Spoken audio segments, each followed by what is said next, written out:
네, YTN 라디오 생생경제 2부로 가보도록 하겠습니다. 취재부터 뉴스까지 한 큐에 전해드리는 시간인데요. 본격적인 이야기에 앞서서 다시 한번 제가 오늘 보기에 좀 안 좋을 텐데 눈에 문제가 생겨서 그러니까 하루만 좀 양해 부탁드리겠습니다. 취재 수첩 생생타임즈 시간이고요. 오늘은 한국경제신문의 강영현 기자와 함께하겠습니다. 기자님 나와 계십니까? 네, 안녕하세요. 저 사실 어제 이거 신문 보면서 봤거든요.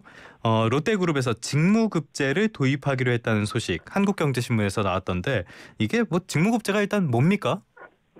네, 맞습니다. 먼저 직무급제가 뭔지부터 말씀을 드리면은 이게 직원들이 맡은 업무에 따라서 임금을 다르게 책정하는 건데요. 예. 부가가치가 높은 일을 하는 직원에게 급여를 더 주는 방식으로 급여 체계를 개편하겠다는 겁니다. 예. 직무급제를 이제 전 계열사에 도입하는 거는 국내의 대기업 중에서 롯데가 처음입니다. 롯데지주는 이제 최근 롯데백화점, 케미칼 그리고 웰푸드 등의 각 계열사에 맞는 직무 기반 인적자원 인사제도 도입 방안을 제출하라고 했다고 하는데요. 예. 이제 핵심 계열사는 상반기 안에 구체적인 실행 방안을 마련한 뒤에 노동조합과 협상에 들어갈 계획입니다. 지난해 이제 롯데 바이오로직스가 직무급제를 도입했는데 이에 이어서 이제 나머지 계열사들도 내년까지 도입을 할 예정이라고 합니다. 예. 네, 누가 대상이냐 하면은 이제 연구개발직, 사무직, 생산관리직, 판매직 등 이렇게 수만 명의 직원들이 대상이 되고요. 일반 생산직은 제외된다고 합니다. 그러니까 현장직은 제외고 나머지 직군에 있어서는 직군마다 그러니까 다른 급여를 받게 된다는 뜻인 거잖아요. 네, 맞습니다. 그러면 직무급제 도입하면 구체적으로 바뀌는 거, 급여가 일단 바뀌게 될 것이고 어떤 겁니까? 네, 일단 롯데그룹은 전체 계열사의 직무를 40여 개로 구분을 하고서 직무 가치 그리고 전문성에 따라서 5개 등급으로 분류하는 작업을 하고 있습니다. 예를 들어서 롯데케미컬 같은 경우에 핵심 연구개발 파트는 레벨 5를 받고요. 가장 어려운 전문성을 갖춘 거죠. 그리고 공장 운영을 담당하는 생산관리직은 이보다 낮은 레벨을 부여받는 식입니다. 그래서 롯데백화점에서는 시장을 조사하고 상품을 기획하는 상품 개발자가 그리고 롯데 웰푸드에서는 마케팅 담당자 등이 높은 레벨을 받을 것으로 알려졌습니다. 이렇게 해서 등급을 나눠서 1등급과 5등급의 기본급 격차가 20% 이상 나도록 설계를 할 예정이라고 합니다. 이렇게 되면은 똑같이 A등급의 평가를 받았다고 하더라도 5등급 부서에서 일하느냐 1등급 부서에서 소속됐느냐에 따라서 그 등급이 크게 달라지는데요. 이제 다만 레벨이 낮은 직군에 속하더라도 성과를 내면 그에 상응하는 보상은 받을 수 있는데 롯데가 도입하는 방식이 직무급제 그리고 성과급제를 합친 형태이기 때문입니다. 그러니까 개인별 그리고 부서별 실적평가에 연동되는 성과급 같은 경우에는 직무급과 별도로 책정을 해서 지급할 계획인데요. 그래서 레벨 1에 속한 직원이 개인 인사평가에서 S등급을 받았다 이렇게 되면은 레벨 5 직원에 비해서 직무급은 덜 받아도 성과급을 통해서 만회를 할 수 있다는 겁니다. 네, 그리고 또 하나 롯데는 이제 순조로운 직무급제 도입을 위해서 직원의 현재 연봉은 유지한 채로 상위 등급 직군에 추가 급여를 주는 방식을 채택하기로 했는데 그러니까 이제 월급을 깎는 게 아니라 더 어려운 업무를 하면은 더 주겠다라는 겁니다. 그럼 롯데는 또 직무급제 도입과 함께 근무 기간에 따라서 그동안은 사원, 대리, 책임, 수석 이렇게 승진하는 게 있었는데 이런 직급제를 폐지할 방침이라고 합니다. 사실 연공서열이나 호봉제 이거 우리나라에서는 아직까지 문화가 강하게 남아 있는데 세계적인 경쟁 시대에 이게 적합한가를 두고는 논란이 많긴 많아요. 그런데 왜 하필이면 롯데에서 이걸 도입하겠다는 겁니까? 네, 혹시 앵커님께서 롯무원이라는 걸 들어보셨나요? 저 대학 다닐 때 이런 얘기 많이 했던 것 같아요.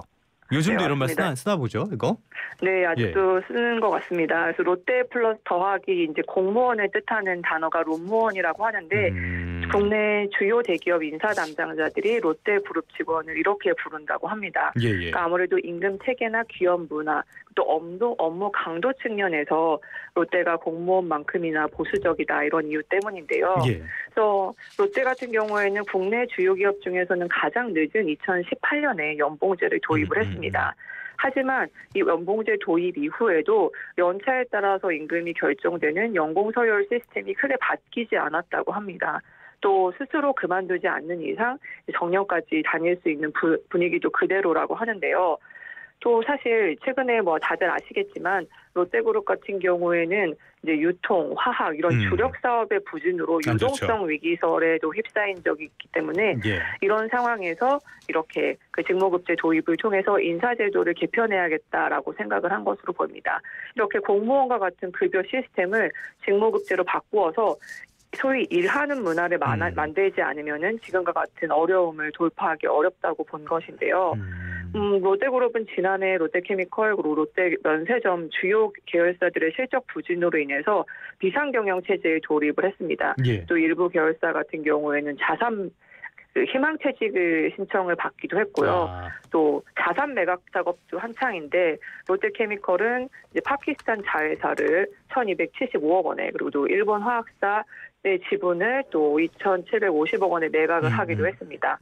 하지만 아까 말씀드렸다시피 지금 이제 핵심 계열사들이 상반기에 구체적인 실현 방안을 마련한 게 끝나는 게 아니라 이후에 노동조합과의 협상에 들어가야 하거든요.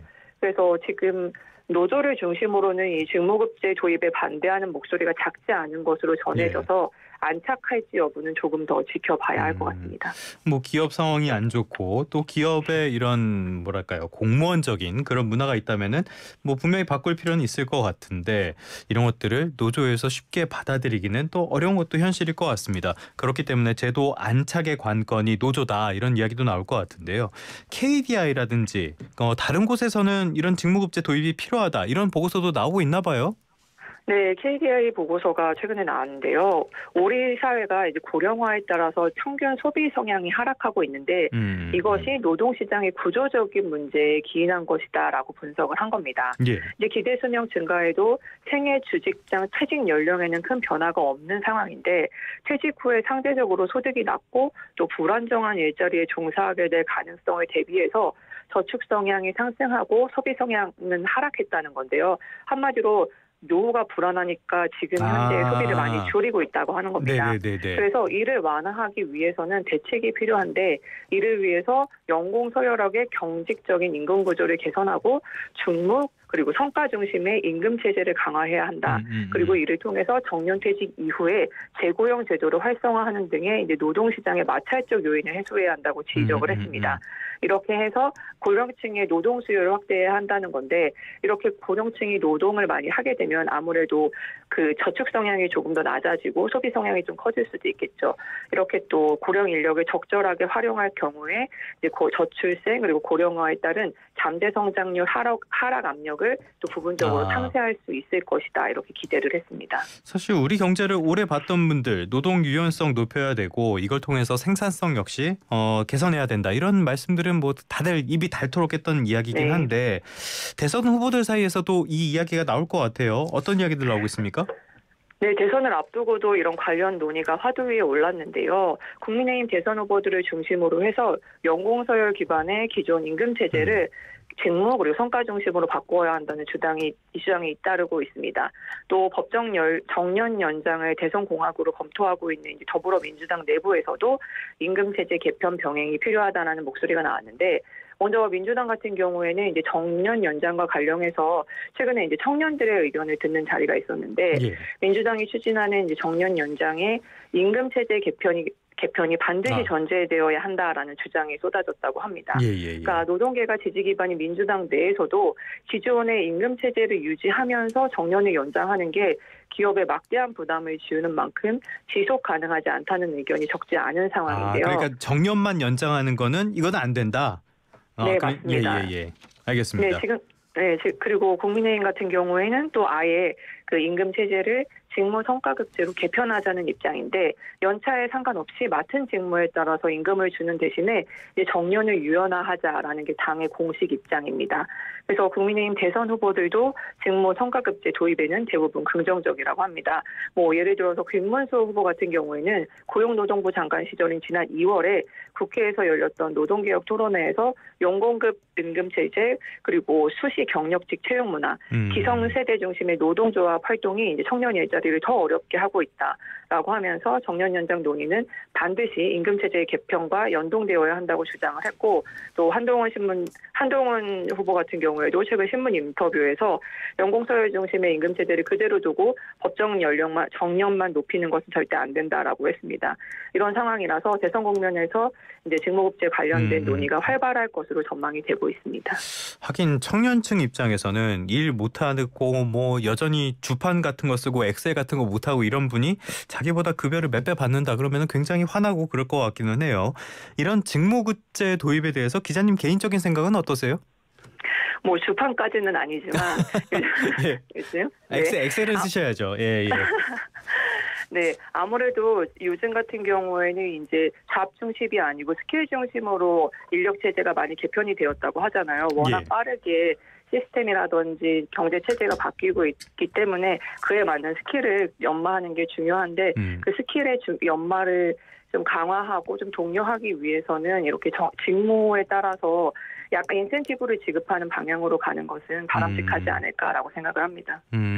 사실 주판 이야기는 제가 집에서 가끔 주판을 써서 이 얘기가 꺼내게 됐는데 노동 유연성을 높이고 생산성을 높여야 된다는 이야기에는 반대할 사람은 없을 것 같습니다. 오늘 말씀은 여기까지 듣도록 하겠습니다. 지금까지 한국경제신문의 강영현 기자와 함께했습니다. 오늘 말씀 고맙습니다. 감사합니다.